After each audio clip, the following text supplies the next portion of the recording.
There is something happening inside your body right now, and you cannot feel it. It does not hurt. It does not announce itself. It simply builds, quietly, one pill at a time. Margaret Owens was 72 years old when she fell in her kitchen for the third time in 6 weeks. Her doctor said it was age. Her daughter said it was balance. It was neither. It was 9 pills taken every single morning. By the end of this video, you will understand the 3 hidden ways your medications may be working against each other inside your body. You will learn what to ask your doctor, and you may save yourself from a hospital bed. Before we begin, I need to be clear. This video is for educational purposes only.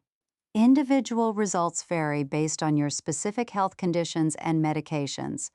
Never stop or change any medication without first consulting your qualified healthcare professional. I'm Vita. I have spent over 20 years in clinical medicine watching something that still keeps me up at night. Patients walking into my office sicker than they should be. Not because of their diseases, because of the treatments for their diseases. This is not a video about bad doctors. Every prescription Margaret received was clinically appropriate. Every pill had a legitimate reason behind it. Every dose was within the recommended range, and that is exactly what makes this so dangerous, because the problem is not any single medication. The problem is what happens when you stack 5 or 6 or 9 of them together inside a body that is already changing with age. Nobody checks for that. Almost nobody. There's a word for this that most patients have never heard: polypharmacy. It means the regular use of 5 or more medications at the same time. And research suggests it affects more than 40% of adults over 65 right now. That is not a small number. That is nearly half the senior population walking around with a chemical cocktail inside them that no single doctor fully understands, because no single doctor prescribed all of it. Margaret had a cardiologist for her blood pressure, a rheumatologist for her arthritis, a psychiatrist for her anxiety, a primary care doctor trying to keep track of all 3. Each one added their own prescription.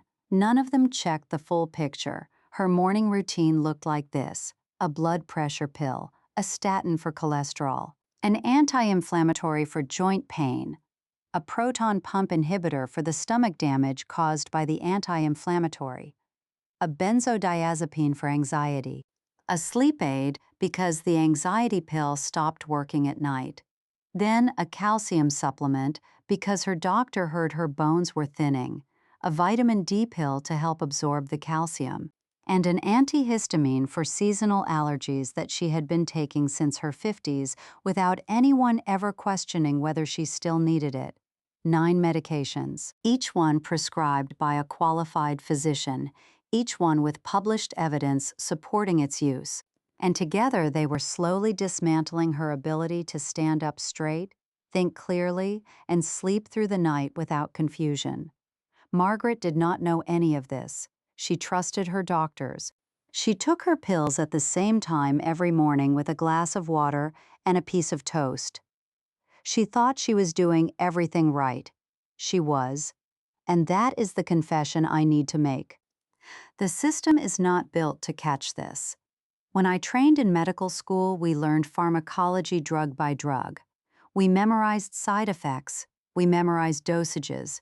We memorized contraindications. But nobody sat us down and said, here's what happens when your 70-year-old patient takes all 9, because the studies that approved those drugs tested each one individually on younger patients with fewer health conditions, under controlled conditions that bear almost no resemblance to the body of a 72-year-old woman with arthritis, hypertension, and chronic anxiety. And yet we prescribe them like they would behave the same way, as if the body at 70 processes medication the way it did at 40. It does not.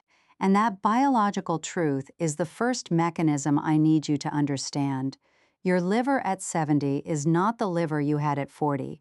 It is smaller, it has less blood flowing through it. The enzymes that break down medication are slower and less efficient. That means drugs stay in your bloodstream longer than they are supposed to. A medication designed to work for 8 hours might now be active for 12 or 14.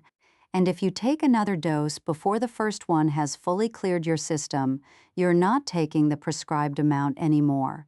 You're stacking. The same thing happens in your kidneys. Kidney function declines with age even in healthy adults. Research suggests that by age 70, your kidneys may be filtering 30 to 40% less blood than they did in your 30s. Medications that depend on renal clearance start accumulating. This is not something your doctor is ignoring because they do not care. It is something the system is not designed to monitor in real time. Your blood pressure gets checked every visit. Your kidney clearance rate for each individual medication does not. But wait, because the organ slowdown is only the first layer. The second layer is what happens when these lingering medications start interacting with each other inside your body in ways that no single prescriber anticipated. Drug interactions, not the dramatic kind you see in television shows where someone collapses in a corridor. The quiet kind, the kind where you wake up confused and your family says you're just getting older. The kind where you fall and everyone blames the carpet. Margaret's antihistamine, the one she had been taking for 20 years, is what pharmacologists call an anticholinergic drug. It blocks a chemical messenger in your brain called acetylcholine. That chemical is essential for memory, attention, and clear thinking. And her benzodiazepine was also slowing brain activity. And her sleep aid was adding another layer of sedation on top of that. 3 separate medications, all dampening her central nervous system at the same time, every single night, for years. This is what clinicians call CNS active polypharmacy. 3 or more drugs that suppress your central nervous system taken together. Research from the National Institute on Aging suggests this combination increases the risk of falls, overdoses, memory problems, and death in older adults. Margaret did not overdose in the traditional sense. She never took more than what was written on the bottle, but her body could not process 3 sedating drugs simultaneously anymore. And nobody rechecked whether she still needed all 3. Here is the mechanism that most patients never see. Your body at 70 has less water and more fat tissue than it did at 40. Fat-soluble drugs and many sedatives are fat-soluble get stored in that tissue and released slowly over time. So the benzodiazepine she took at 9 in the morning was still partially active at 9 at night when she took her sleep aid. And the antihistamine she took at noon was adding another sedative layer on top of both. 3 drugs, 1 brain, 24 hours of continuous suppression. Her daughter noticed Margaret was getting confused in the evenings, forgetting words, losing her train of thought, repeating questions she had already asked. Everyone assumed it was early dementia. It was not dementia, it was medication fog, and that is the part that breaks my heart. Because here's the mechanism nobody explained to Margaret. Anticholinergic drugs like that simple allergy pill do not just treat allergies. They reduce acetylcholine across your entire brain. And acetylcholine is the same neurotransmitter that declines naturally in Alzheimer's disease. So Margaret's family was watching her develop symptoms that looked exactly like cognitive decline, while the actual cause was sitting in her medicine cabinet right next to her toothbrush, prescribed, approved, paid for by insurance, destroying her clarity 1 dose at a time. And the falls. Let me explain the falls, because they were not random and they were not caused by old age. They were caused by a cascade of drug effects working together in a way no single prescriber ever modeled. Her blood pressure medication was designed to lower her pressure. It did, but combined with the benzodiazepine, which also lowers blood pressure as a side effect, her readings were dropping too low when she stood up. That is called orthostatic hypotension. It causes dizziness on standing. Add the sedation from 3 CNS depressant drugs and her reaction time was already compromised. Add the anti-inflammatory, which can cause dizziness as its own side effect. She was standing up in her kitchen with low blood pressure, slowed reflexes, and impaired balance. The fall was inevitable. This is not an unusual case. A study published in BMC Public Health followed over 6,000 adults aged 50 and older for 6 years. Those taking 10 or more medications had a fall-related hospitalization rate nearly 3 times higher than those on fewer medications. And here's the number that should alarm you. Research suggests that adverse drug events are responsible for more than 30% of unplanned hospital admissions in adults over 75 in some countries. Not the disease. The treatment for the disease. A nationwide cohort study of over 3 million elderly individuals found that those with polypharmacy had a 60% higher risk of death and a 49% higher risk of hospitalization. Compared to those taking only 1 or 2 medications, I need to pause here and say something important. These medications save lives. Blood pressure pills prevent strokes. Statins prevent heart attacks. Anti-anxiety medication gives people back their quality of life. I'm not telling you to stop taking your medicine. I'm telling you something else entirely. I'm telling you that every medication has a cost. Not just the price you pay at the pharmacy, a biological cost, a processing cost, an interaction cost, and after 65, those costs compound in ways that the original prescriber may not have anticipated. Most people stop here and assume this problem is about taking too many pills, but it goes deeper than that. The issue is not just the number of medications. It is the way the medical system is structured around individual diseases instead of individual patients. Your cardiologist is an expert in your heart. Your rheumatologist is an expert in your joints. Your psychiatrist is an expert in your mood, but nobody is an expert in you. Nobody is looking at the complete chemical environment inside your body and asking whether it still makes sense as a whole. This is the system confession I owe you. We built a healthcare model that adds medications brilliantly and almost never removes them. We call it prescribing, and we are very good at it. But the opposite, deprescribing, barely exists as a standard practice. Deprescribing, that is the clinical term for carefully reviewing and reducing medications that may no longer be necessary or may be causing more harm than benefit. Research suggests it can improve survival, quality of life, and cognition. But most patients have never heard the word, and most doctors have never been trained in it. Not because they are negligent, because the medical curriculum prioritizes treatment initiation over treatment withdrawal. We are taught to start drugs. We are rarely taught when or how to stop them safely. Here's what makes polypharmacy especially cruel. The side effects of drug interactions often look exactly like the symptoms of aging: confusion, fatigue, dizziness, memory loss, muscle weakness, constipation, depression. All of these can be caused by medication. All of them are routinely blamed on getting older. So the patient goes back to the doctor complaining of a new symptom. The doctor does not recognize it as a drug side effect. The doctor prescribes another medication to treat it. And now the patient is on 10 pills instead of 9. This is called a prescribing cascade. It is more common than you think. Margaret's proton pump inhibitor is a perfect example. She was not born with stomach problems. The anti-inflammatory for her arthritis irritated her stomach lining, so her doctor prescribed a PPI to protect her stomach. That PPI has now been linked to reduced calcium absorption and increased fracture risk, so the calcium supplement was added to offset the bone risk created by the stomach pill that was prescribed to protect against the damage caused by the arthritis pill. 4 medications deep, and we have not treated a single new disease. We have just been chasing side effects with more prescriptions.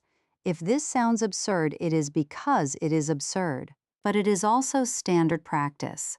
And it happens slowly enough that nobody notices until the patient falls in her kitchen for the 3rd time and her daughter starts asking questions that her doctor should have asked years ago. Let me tell you what happened when Margaret's daughter finally demanded a full medication review.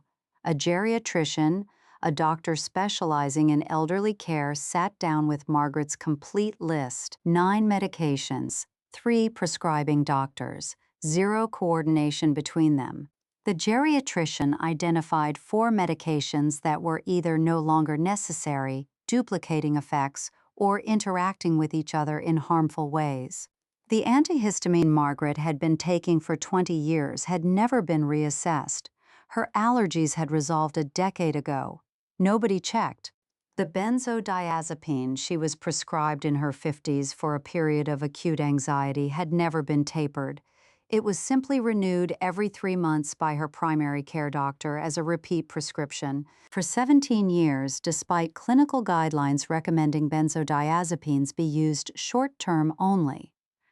And the sleep aid that was added because the benzodiazepine stopped helping her sleep was creating a double sedation effect that research suggests increases fall risk by over 40% in adults over 65. Nobody connected the dots because nobody was looking at the full picture.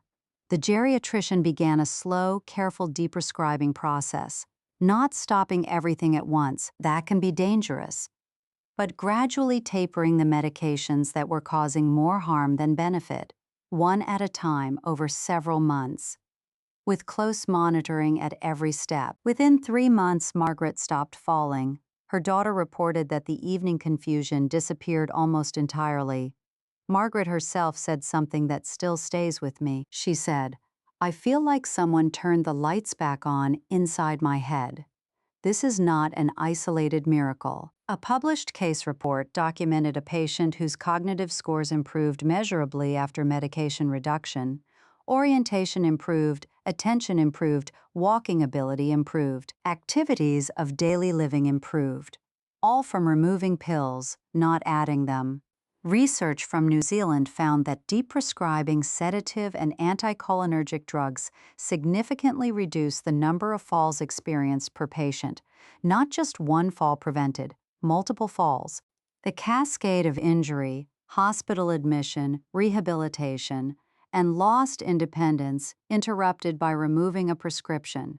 And yet deprescribing remains one of the least practiced interventions in geriatric medicine. Research suggests that doctors face significant barriers to stopping medications. Patients worry about withdrawal, families worry about worsening symptoms, and the original prescriber may not be available to explain why the drug was started. Here's the evidence that should change how you think about your medicine cabinet. A large review of deprescribing studies found that a substantial proportion of older patients can tolerate careful dosage reduction or withdrawal of certain medications without harmful consequences, and with possible improvement in quality of life.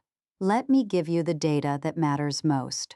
A nationwide study of over 3 million adults aged 65 and older tracked health outcomes over 5 years.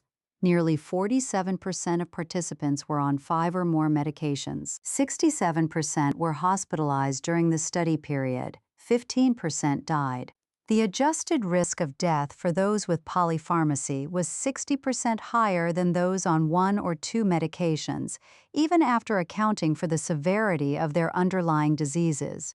The medications themselves were contributing to the risk, not just the conditions they were treating. And falls, the leading cause of injury death in adults over 65, were directly linked to the number of medications taken. Those on 10 or more pills had a fall hospitalization rate nearly 3 times higher than those on 1 to 4 pills.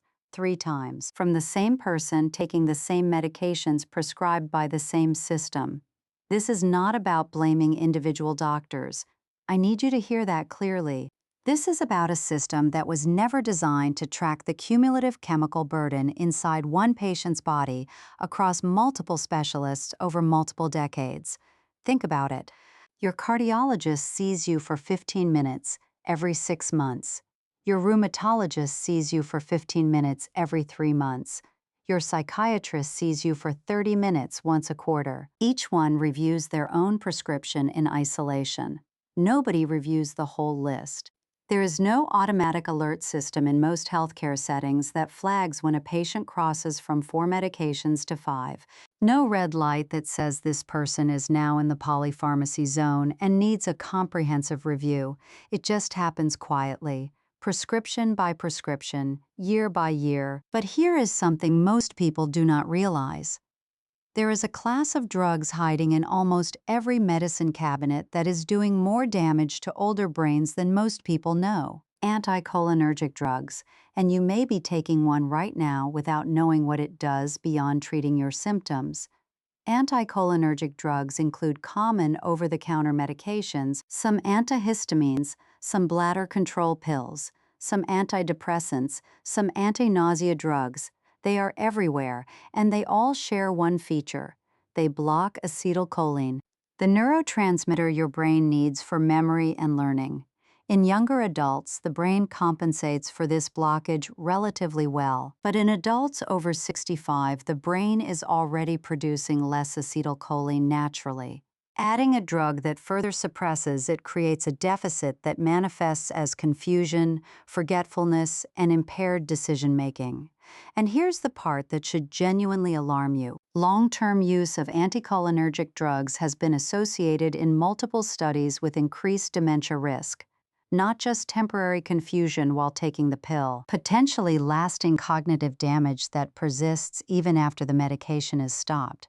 So that allergy pill you have been taking for 15 years may not just be making you drowsy. It may be slowly degrading the same neural pathways that Alzheimer's disease attacks. And your doctor may never have mentioned this because it was approved decades ago before this research existed. I'm not saying this to frighten you. I'm saying it because you deserve to know. Every medication has a benefit-risk profile, and that profile changes as your body changes. What was safe at 50 may be dangerous at 70. What was necessary 5 years ago may be unnecessary today. And here's the inversion that changed everything for me as a clinician. We have been asking the wrong question. We ask, should we add a medication to treat this symptom? The right question, the one that could prevent thousands of hospital admissions every year, is should we remove one? Because sometimes the best treatment is not a new pill. It is the careful removal of an old one. Sometimes the fatigue is not a new condition. It is the statin interacting with the blood pressure pill. Sometimes the dizziness is not inner ear decline. It is 3 sedatives fighting for the same receptor. Margaret's story is not unusual. It is happening right now in millions of homes. A recent analysis found that more than 4 in 10 adults over 65 take 5 or more medications daily.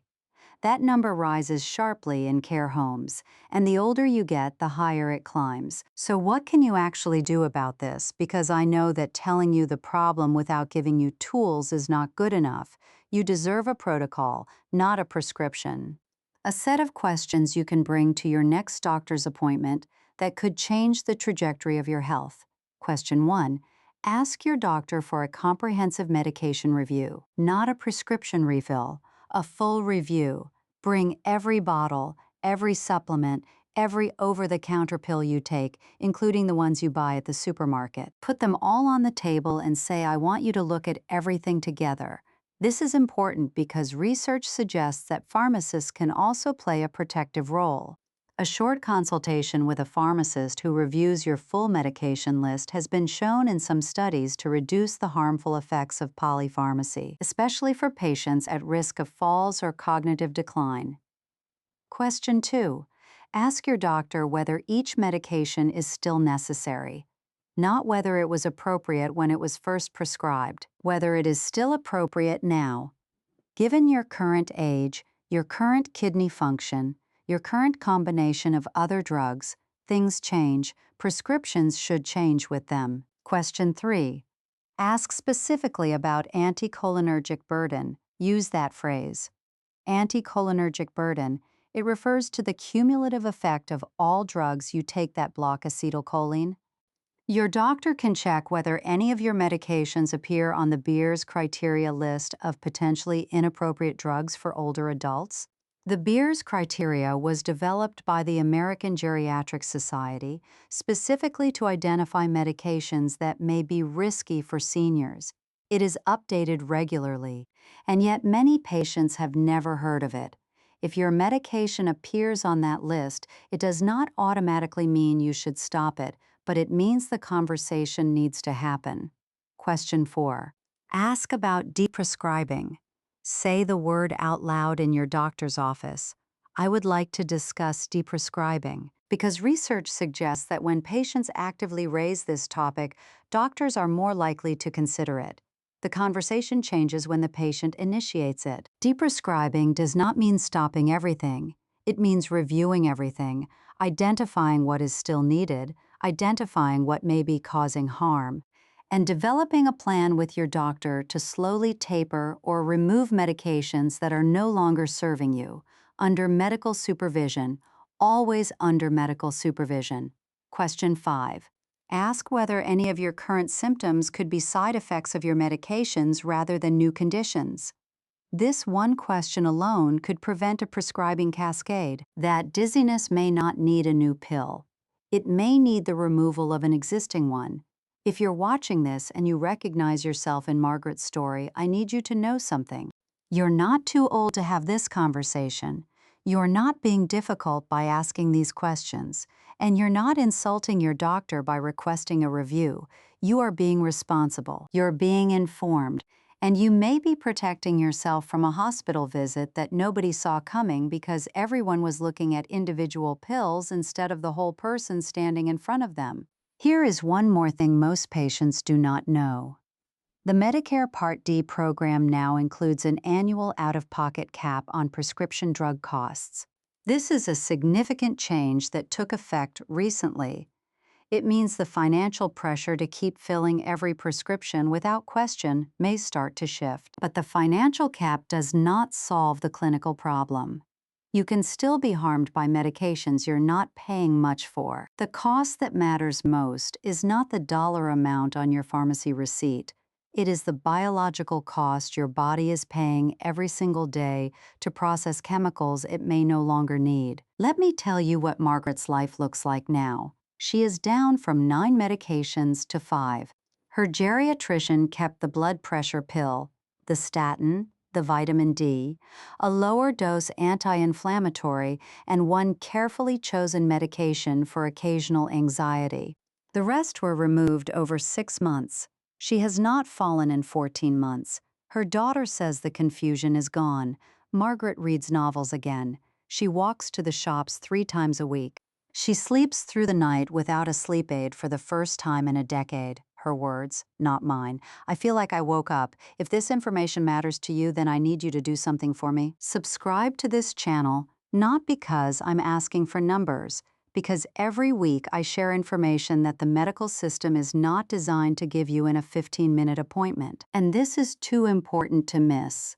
Now let me go deeper into the mechanism because there is one more layer most people never consider: drug-disease interactions. This is different from drug-drug interactions. This is when a medication prescribed for one condition actively worsens another condition you already have.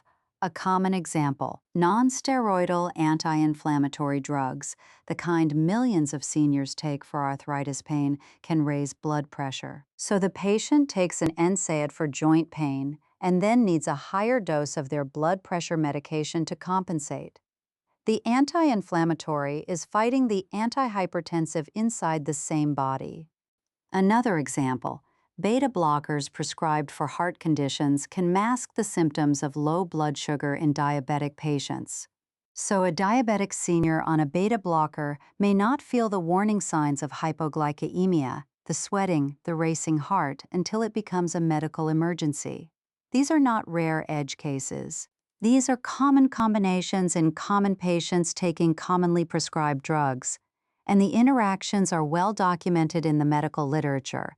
The gap is not in knowledge. The gap is in application. In the 15-minute appointment where nobody has time to cross-reference every prescription against every condition. I want to share this video with someone you love, not forward it and forget it. Watch it with them. Sit down with your parent or your partner or your neighbor who takes a handful of pills every morning and say, "Let us look at this together." Because sometimes the person taking the medications cannot see the pattern, but you can. And if you're the one taking 9 pills every morning, I want you to comment below and tell me which question from this list you're going to ask your doctor at your next appointment. Not someday, at your next appointment. because awareness without action changes nothing. Now, there is something else happening in the background of polypharmacy that rarely gets discussed. Nutrient depletion. Certain medications actively drain your body of essential vitamins and minerals over time. And those deficiencies create new symptoms that look like aging but are actually pharmaceutical side effects. Proton pump inhibitors, the stomach acid pills that millions of seniors take, reduce the absorption of magnesium, calcium, and vitamin B12.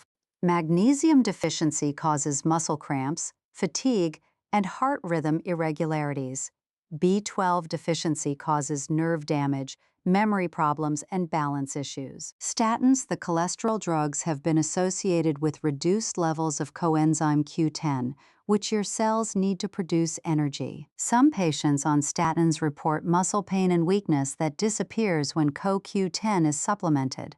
But that supplement is rarely prescribed alongside the statin automatically. Metformin, the most widely prescribed diabetes drug, can reduce B12 absorption over time. A senior taking metformin for years may develop tingling in their hands and feet, difficulty walking, and cognitive fog, all from a vitamin deficiency caused by their own diabetes medication. And diuretics commonly prescribed for blood pressure flush potassium out of your body along with the excess fluid they are designed to remove. Low potassium can cause muscle weakness, cramping, heart palpitations, and in severe cases, cardiac arrest. None of this means these medications are bad. All of them serve critical purposes, but the nutrient depletion they cause is a hidden cost that most patients are never warned about. And the symptoms of that depletion are routinely misdiagnosed as new diseases requiring new medications. The prescribing cascade continues. Muscle cramps from statin-related CoQ10 depletion get treated with a muscle relaxant. Memory fog from B12 depletion gets investigated for dementia. Heart palpitations from potassium loss get treated with another cardiac drug. Each new pill addressing a problem the last pill created. This is the cycle I have watched play out hundreds of times in clinical practice, and I'm telling you about it not to scare you, but to arm you, because the patient who understands this cycle is the patient who can interrupt it with one conversation, with one medication review, with one question that changes everything. That question is this: Doctor, could any of my current symptoms be caused by my medications? Write it down, bring it to your appointment, say it out loud, because that question shifts the entire dynamic. It stops the cascade before the next prescription is written. Let me be clear about what I'm not saying.